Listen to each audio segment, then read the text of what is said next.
All right, folks, welcome back. Today we're diving into a rather chilling tale titled Cultural Encounters in the Dark. It's all about a story that comes straight out of Singapore, shared by a Reddit user. So buckle up. This one's a wild ride. Okay. I'm intrigued already. What's the story about? It starts with a student exchange to Sweden.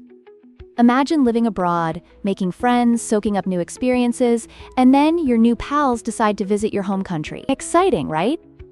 One friend, a huge Crazy Rich Asians fan, really wanted to visit Newton Hawker Center for some local delights after their Southeast Asian tour. Oh wow, I can totally see that. So did they, enjoy the food? I've heard it's delicious.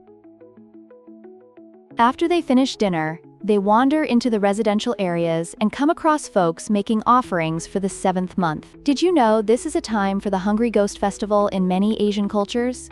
It's quite eerie when you think about it. People show their respect for the spirits of their ancestors with offerings that might seem strange to outsiders.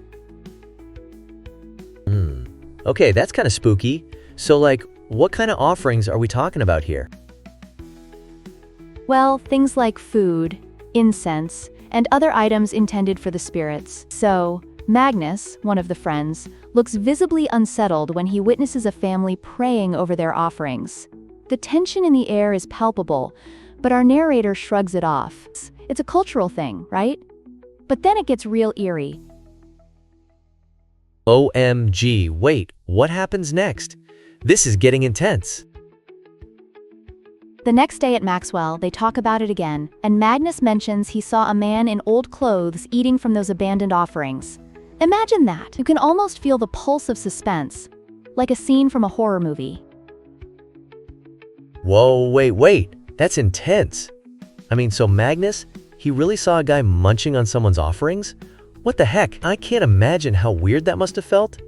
Especially since it was, connected to a festival and everything. Absolutely.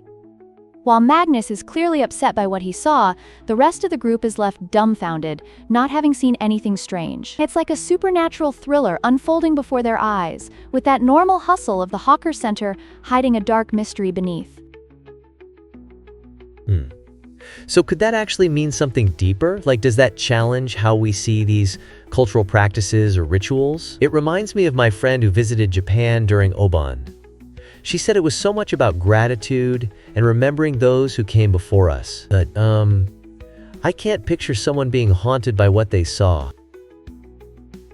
That's a fantastic connection you made there. Yes, exactly. There's this line between reverence and the eerie. In cultures honoring their ancestors, outsiders often react in bewilderment because they see ordinary acts through an entirely different lens. Do you think it's common for certain cultures to have these intense reactions while, say, Americans might just brush it off? It reminds me of how, in horror movies, sometimes they use innocent cultural practices to depict something sinister. Absolutely. That's where the fear often stems from, not fully understanding the customs. Cultural practices come with a rich tapestry of history, but they can provoke unease, especially for newcomers. It's fascinating how something so simple can unravel into layers of meaning. Right. So how do we, balance respecting those traditions while also grappling with that discomfort? Seems like a tricky tightrope to walk.